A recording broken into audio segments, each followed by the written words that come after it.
Whoa, that video was crazy.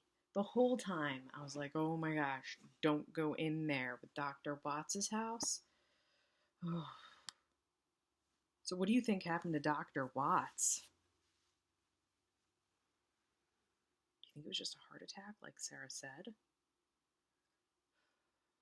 I mean, who do we see in the end of the video outside the window?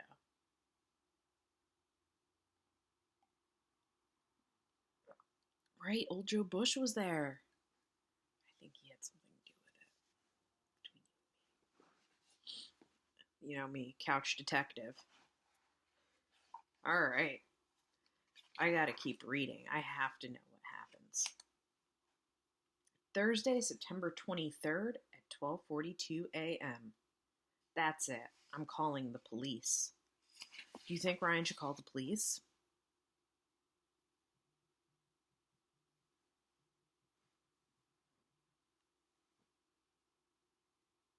Yeah, I know, but what if Sarah gets caught and gets in trouble? I don't know. I mean, I think he should, but we'll have to see what he does.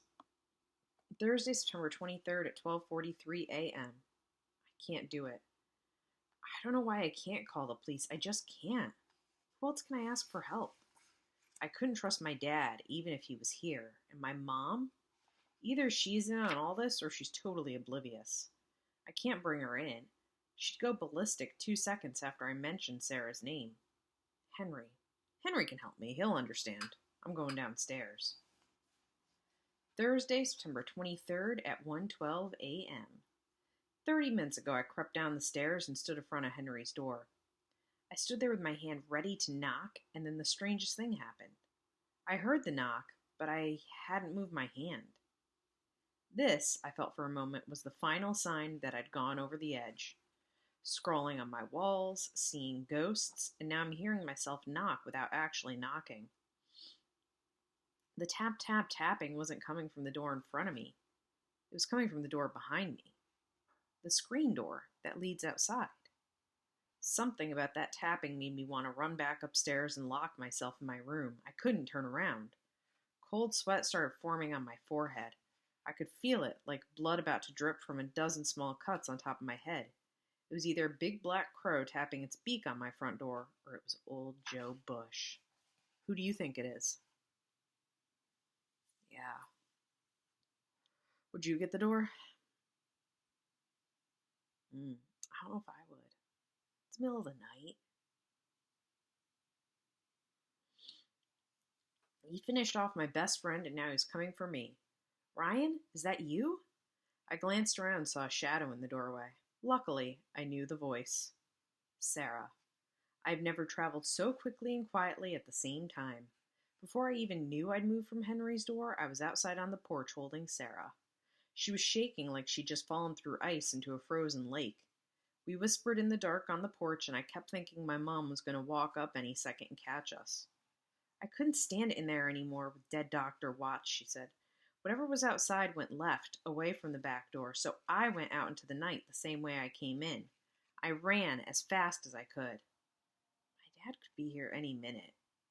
I kept looking back, but there was nothing there. No ghosts, just darkness. Sarah was in shock. She wasn't herself. She was like a robot, repeating what she'd seen with this choppy voice full of air. She didn't understand we couldn't be there on the porch holding each other. Sarah, my dad or my mom for that matter, we can't get caught.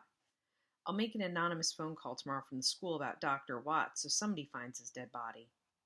You're okay. That's the important thing. Can you make it home without me? I couldn't imagine getting caught. My parents had threatened over and over again to move away and leave Sarah behind if we didn't steer clear of each other. She had to go. Sarah reached into the back pocket of her jeans. I think Dr. Watts was planning to bring this with him to the Crossbones meeting. Hold on to it, will you? I think it's important. I didn't want the envelope, but I had to get Sarah moving. My dad was going to appear out of the dark any second. I could feel him coming up Main Street. I just knew. Sarah, you have to go, I said, taking the envelope out of her hand and guiding her toward the porch steps. For some reason, I felt like I was pushing her toward the edge of a cliff. I hadn't even noticed she had her camera with her. It was like an appendage, this metal whirring thing stuck to her hand. She carried it around so much I hardly paid any attention. I'll get my other camera from Longhorns later, like around 4 before it gets light out. I was concerned about her after what she'd seen.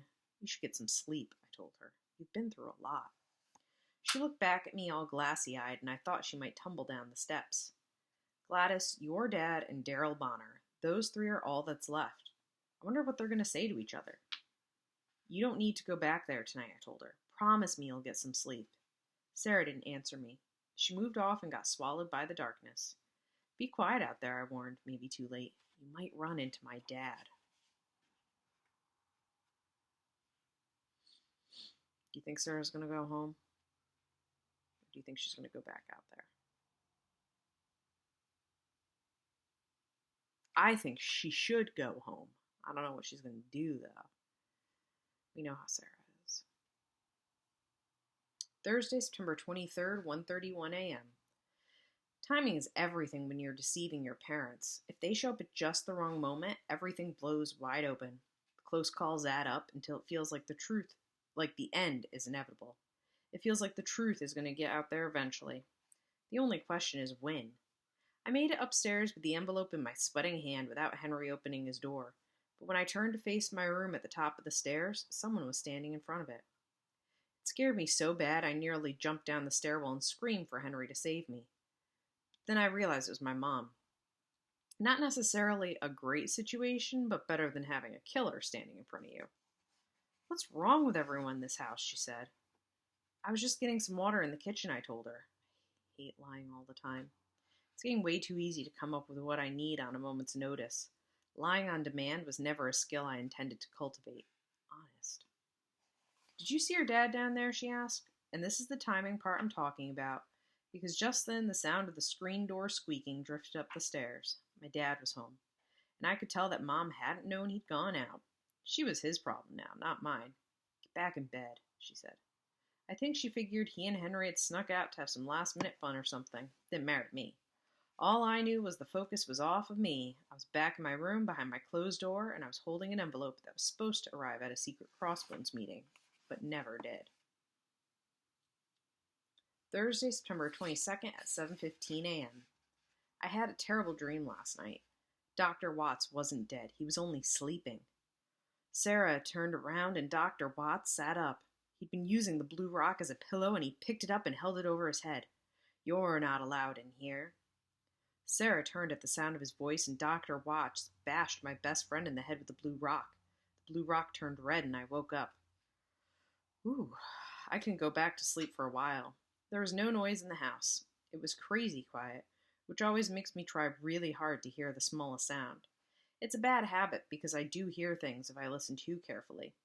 I thought maybe I heard my dad's whisper, closer than it should have been from under my door. And I'm almost sure I heard the sound of a marker writing on a wall. Maybe I was half asleep. I don't know. I'm just glad it's light outside. There's no word from Sarah, and I'm guessing she took me up on my recommendation and left the camera at Longhorns and got some nerve-calming sleep instead. That's good. I bet she went home and collapsed and forgot to set her alarm. She must be exhausted. Still, it bugs me that I haven't heard from her. I saw the ghost of Joe Bush just like she did. It was out there, away from the dredge. It's been in my room while I've been sleeping. Of course, she's the one who found a dead body, not me. What if Sarah never made it home last night? What if she wandered down a dead-end street and came face to face with whatever it was we saw on her camera? I shouldn't have let her go out into the dark alone. A real friend would have walked her home. She's fine. She's probably on her way to school, mad at me for not opening this envelope. I was too afraid to tear it open last night. I think I'll wait until after breakfast. Thursday, September 23rd at 10 a.m. I need to get a few timing issues down straight before I open the envelope. Everything is starting to feel connected. Okay, here goes. Last night was Wednesday until midnight, and then it was Thursday. Crossbones met last night after midnight. Henry is scheduled to leave in a few hours, also Thursday. Things are going to get awfully quiet around here after that. Good thing I'll be back in school on Monday. Another story ran the paper this morning about burning down the dredge. They've moved it up again. It's now scheduled for demolition by flames on Saturday. 2 days from now, leaving 2 nights to visit it. After that, no one is visiting the dredge ever again. I guess my point is that everything is converging.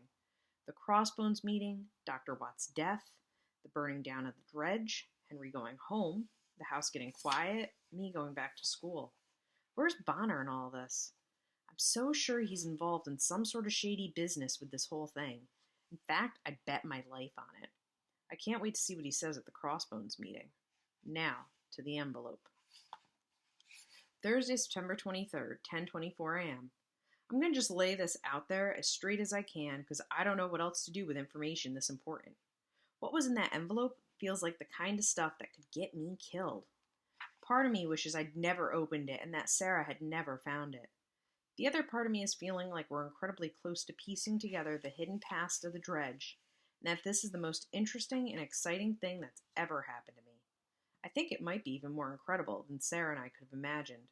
There were 3 pieces of paper in the envelope. So in the next video, we will find out what those 3 pieces of paper are. Are you curious? Well then, stay tuned for the next video. Bye!